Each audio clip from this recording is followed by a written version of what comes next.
డాకు మహారాజ్ ఎలా ఉంది? నిజం చెప్తున్నా, హై ఎక్స్పెక్టేషన్తో వచ్చాను అన్న ఇంటికాడ నుంచి. మ్యాక్సిమం థియేటర్లో చూస్తే కూడా హై ఎక్స్పెక్టేషన్ అన్న. నిజంగా అంటే మ్యాక్సిమం తాగుతాడన్న. మూవీలో కూడా ఇంకా మ్యాక్సినే పెట్టిండు అన్న ఫైట్ సీన్కి వచ్చేటప్పుడు గిటంగా. అసలు ఎట్లా అంటే టెర్రిఫిక్ అన్న. ఒక్కొక్క సీన్స్ ఎట్లా ఉంటుంది, యాక్షన్ మొత్తం యాక్షన్ దింపాడు దొప్పిండు. అసలు చెప్తున్నా కదా, బాబిడోళ్ళు ఉంటాడు మంచి యాక్టరు, ఇంకా చాలామంది డిఫరెంట్ యాక్టర్స్ ఉంటారు, మంచి యాక్టర్నే పెట్టిండు. ఇంకా మనం చూసుకుంటే మాత్రం ఫ్యూజిల్ ఎగిరిపోయే సీన్స్ అన్న. ఒక్కొక్క సీన్స్, ఒక్కొక్క షాట్, ఒక్కొక్క ఎలివేషన్, ఒక్కొక్క ఫైట్ సీన్. ఎలివేషన్ అంటే చూసుకోవాలి, గుద్ద రామ్ దింపిండు, గుద్ద రామ్. చెప్తున్నా కదా, ఒక సాంగ్ ఉంటుంది అన్న, దబ్బిడి దిబ్బిడి దబ్బిడి దిబ్బిడి ఉంటుంది. ఇచ్చి పడేసింది అంటే ట్రోల్ ఎంతమంది చేసిండో నా సాంగ్కి. థియేటర్లో రాంట్రా, ఒక్కొక్క నా కొడుకు థియేటర్లో ఫ్యూజులు ఎగిరిపోతే చూడండి. మీకు శేఖర్ మాస్టర్ చేశారు. సాంగ్స్ కూడా చాలా డిఫరెన్స్ ఉంటాయి, కొత్తగా ఉంటుంది. డాన్స్ కూడా కొత్తగా ఉంటుంది. బాబిడోల్ గారు అంటే 15 సంవత్సరాలు ఇంటికాడ ఉంటాడంట అతను, ఏం పని లేకుండా. తర్వాత పడక ఒక మూవీ పడింది అతనికి, యానిమల్ మూవీ అయింది.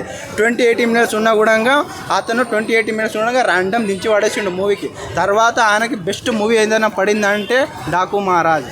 అది కూడా మన బాలయ్య బాబుతోటి. చెప్తున్నా కదా, ఒక కలెక్షన్ రావాలంటే కూడా బాలయ్య బాబునే, దాన్ని తిరగ రాయాలని కూడా బాలయ్య బాబునే. సంక్రాంతి విన్నర్ బాలయ్య బాబేనా అన్న? Sankranti winner Balayya of course అన్న. ఇంకా రేపు కూడా ఇంకా సంక్రాంతి వస్తున్నాం, చూడాలి కదా. ఎందుకంటే రామ్ చరణ్ గారి మూవీ యావరేజ్ అయింది కాబట్టి మ్యాక్సిమం హై ఎక్స్పెక్టేషన్ ఏదైనా ఉందంటే మనకు బాలయ్య బాబు మూవీనే. తర్వాత వచ్చేసి మన సంక్రాంతి వస్తున్నాం మన విక్టరీ వెంకటేష్ గారిది. కానీ ఈ మూవీ చూసుకుంటే ఒక్కొక్క సీన్స్ ఎట్లా ఉంటే, నిజం చెప్తున్నా, నరాలకి వెళ్ళి ఇట్లా బ్లడ్ ఎక్కితే ఇట్లా వైబ్రేషన్ అయితే చూడండి, అట్లా ఉంటాయి సీన్స్, ఒక్కొక్క సీన్స్. చాలా మంది యాక్టర్స్ ఉన్నారు, దాదాపు 500 మంది టెక్నీషియన్ పని చేశారంట ఈ మూవీకి. అంత మందికి తిండి దొరికిందంటే కేవలం ఈ మూవీ వల్లనే. ఇంకా మనకు డైరెక్టర్ ఎవరన్నా, ఇది మర్చిపోయాను, బాబీ.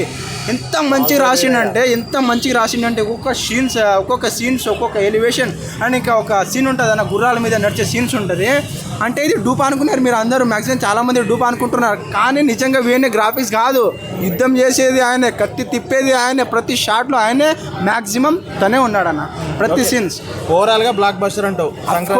సంక్రాంతి విన్నర్ నిజం చెప్తున్నా బాలయ్య బాబునే. అంటే థియేటర్స్ తక్కువ దొరికినా కూడా ర్యాండమ్ దింపేసిండు. మ్యాక్సిమం అఫ్కోర్స్ థియేటర్లో సినిమా హిట్ అయితే థియేటర్స్ పెరిగిపోతాయి. మ్యాక్సిమం ఈ మూవీతో పెరుగుతుంది, మ్యాక్సిమం పెరిగిపోతుంది. Okay, thanks sir.